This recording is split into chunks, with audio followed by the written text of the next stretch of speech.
Economists slam latest strike in the transport industry, and Northwest mother tries to kill her two daughters. Good afternoon to you. Chief Economist at Investment Solutions Chris Hart says South Africa cannot afford another strike. About 120,000 workers in the transport industry started striking today. Hart says the latest industrial action will impact on a number of key sectors, including agriculture, mining and manufacturing.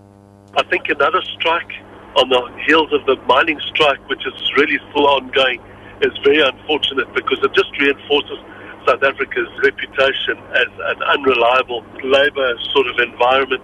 Whether one's working within the system, whether one's working outside the system, it doesn't really matter. Acting President Kgalema Motlanthe says poverty, inequality and unemployment are the biggest obstacles facing South Africans. He was addressing the main Heritage Day celebrations at Uppington in the Northern Cape.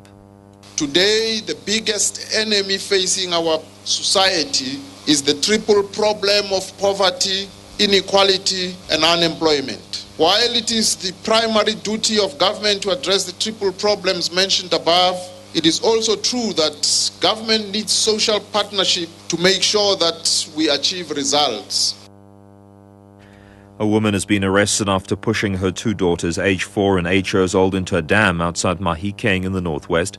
Police spokesperson Kgalema says the woman pushed the elder girl in first and then jumped into the water with the second child who was on her back. The police were called to the scene and managed to rescue the 32-year-old woman and her 4-year-old child. At the moment, the divers are still at the scene trying to rescue the 8-year-old child. Heavyweight world champion Vitaly Klitschko has paid tribute to South African boxer Saunders, who died after being shot in an armed robbery. The World Boxing Council champion says Saunders was the most difficult opponent he ever fought. Saunders beat Vitaly's younger brother Vladimir in 2003 to win the heavyweight title. He fought Vitaly Klitschko a year later in the US but lost in a technical knockout.